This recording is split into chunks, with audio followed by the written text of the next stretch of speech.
आजकल नए ग्रेजुएट्स के लिए जॉब मार्केट बहुत ही मुश्किल हो गया है। तो सवाल ये उठता है कि क्या आर्टिफिशियल इंटेलिजेंस यानी एआई के इस दौर में कॉलेज की डिग्री की वो कीमत, वो वैल्यू कम हो रही है? चलिए आज इसी सवाल की तह तक चलते हैं। इस पूरी बात को समझने के लिए चलिए एक असली कहानी से शुरुआत करते हैं। ये शब्द हैं माइकल शीन मटियास के, जो हाल ही में विलानोवा यूनिवर्सिटी से ग्रेजुएट हुए हैं। और उनकी ये बात आज ना जाने कितने ही नौजवानों की कहानी बयां करती है। तो आखिर ऐसा क्यों हो रहा है कि ग्रेजुएशन के दिन का जो उत्साह होता है और नौकरी ढूंढने की जो असलियत है, उसके बीच इतनी बड़ी खाई क्यों आ गई है? चलिए सबसे पहले इसी को समझते हैं। जरा माइकल के इस सफर को देखिए। मई 2025 वो अपनी डिग्री हाथ में लेकर कितने खुश थे, भविष्य को लेकर उम्मीदें थीं। लेकिन नवंबर 2024 से जो नौकरी की तलाश शुरू हुई वो आज भी जारी है। हालत यह है कि शुरुआती इंटरव्यू तक पहुंचना भी एक बड़ी चुनौती बन गया है। मतलब जमीनी हकीकत उम्मीदों से बहुत अलग और कई ज्यादा मुश्किल है। अब ये सिर्फ माइकल की कहानी नहीं है। चलिए अब कुछ बड़े आंकड़ों पर नजर डालते हैं जो ये साबित करते हैं कि ये एक बड़े वर्ग की असलियत बन चुकी है। ये नंबर देखिए, 10.4%। ये है अमेरिका में 16 से 24 साल के युवाओं की बेरोजगारी दर। ये कोई छोटा नंबर नहीं है, वाकई ये एक चिंता की बात है। और जब हम इस नंबर की तुलना पूरी आबादी की बेरोजगारी दर से करते हैं ना, तो तस्वीर और भी साफ हो जाती है।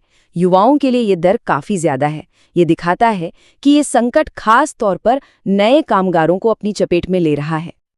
और ये चीज हमें एक बहुत बड़े बदलाव की तरफ इशारा कर रही है। शायद आधुनिक इतिहास में पहली बार ऐसा हो रहा है कि एक बैचलर डिग्री अब एक अच्छी नौकरी का पक्का रास्ता नहीं रही। दशकों से जो एक तरह की गारंटी मानी जाती थी, वो अब धुंधलाती जा रही है। और इसका असर सिर्फ नौकरी ढूंढ रहे युवाओं पर ही नहीं पड़ता। सोचिए, अगर युवा काम ही नहीं करेंगे तो वो खर्च कैसे करेंगे? इससे पूरी अर्थव्यवस्था धीमी पड़ सकती है, और तो और इससे अमीर और गरीब के बीच की खाई और भी गहरी हो सकती है। तो आखिर इस सबके पीछे है कौन? शक की सुई सबसे पहले घूमती है आर्टिफिशियल इंटेलिजेंस के तेजी से होते विस्तार की तरफ। तो क्या हम सीधा सीधा एआई को ही इसका जिम्मेदार मान लें? क्या सच में मशीनें वो एंट्री लेवल नौकरियां छीन रही हैं जो अक्सर फ्रेशर्स को मिलती थी? अच्छा, बड़े बड़े एक्सपर्ट्स की माने जैसे गोल्डमैन सैक्स, तो उनका तो यही कहना है, उनका अनुमान है कि आने वाले दशक में एआई अमेरिका के 6 से 7% वर्कफोर्स की जगह ले सकता है। ये लाखों नौकरियों की बात है। मतलब एआई का असर बहुत बड़ा होने वाला है। अब इससे पहले कि हम आंकड़ों में और गहरे उतरें, एक बात समझ लेते हैं कि ये एआई प्रभावित नौकरियां आखिर होती क्या हैं। सीधी सी भाषा में ये वो काम है जिन्हें एआई टूल्स बड़ी आसानी से कर सकते हैं, जैसे डेटा को एनालाइज करना या कंटेंट बनाना। यानी ठीक वही काम जो अक्सर नए ग्रेजुएट्स को सौंपे जाते हैं।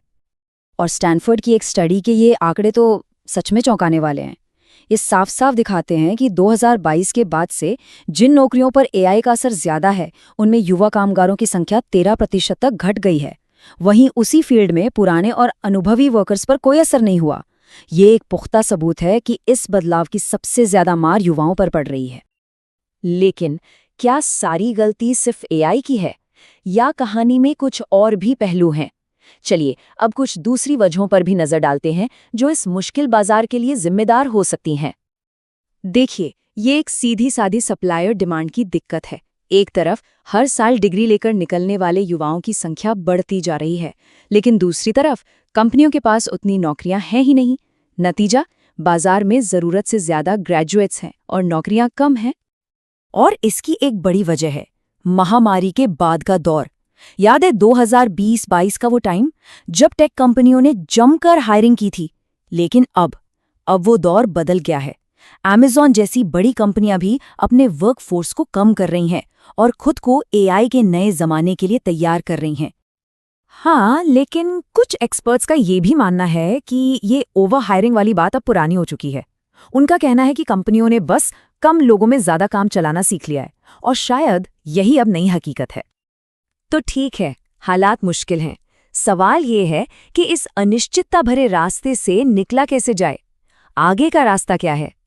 चलिए अब कुछ ऐसी रणनीतियों पर बात करते हैं जो नए ग्रेजुएट्स के काम आ सकती हैं। यहाँ पर दो बहुत ज़रूरी स्किल्स सामने आती हैं। पहली, एआई से डरने की बजाय उसे अपना हथियार बनाना सीखें, और दूसरी, उन चीज़ों पर फोकस करें जो मशीनें नहीं कर सकती, यानी इंसानी रिश्ते बनाएं, नेटवर्किंग करें। और ये सिर्फ कहने की बात नहीं है, जरा ये नंबर देखिए, 5 गुना। 2023 के बाद से उन जॉब्स में 5 गुना बढ़ोतरी हुई है जिनमें एआई स्किल्स मांगी जा रही हैं। ये एक साफ इशारा है कि बाजार किस दिशा में जा रहा है। लेकिन जब हम कहते हैं एआई स्किल्स या एआई लिटरेसी, तो इसका मतलब क्या है? क्या इसका मतलब कोडिंग सीखना है? नहीं, उतना जरूरी नहीं है। इसका मतलब है एआई से सही सवाल पूछना, यानी प्रॉम्प्टिंग सीखना, ये जानना कि किस काम के लिए कौन सा एआई टूल बेस्ट है, और सबसे जरूरी ये समझना कि एआई को अपने काम को बेहतर बनाने के लिए कैसे इस्तेमाल करें, ना कि सिर्फ काम से बचने के लिए। और आखिर में, टेक्नोलॉजी कितनी भी आगे बढ़ जाए, इंसानी रिश्तों की जगह कोई नहीं ले सकता। इंटर्नशिप करना, लोगों से मिलना जुलना, यानी नेटवर्किंग, आज के इस कंपटीशन वाले माहौल में ये पहले से कहीं ज्यादा जरूरी हो गया है।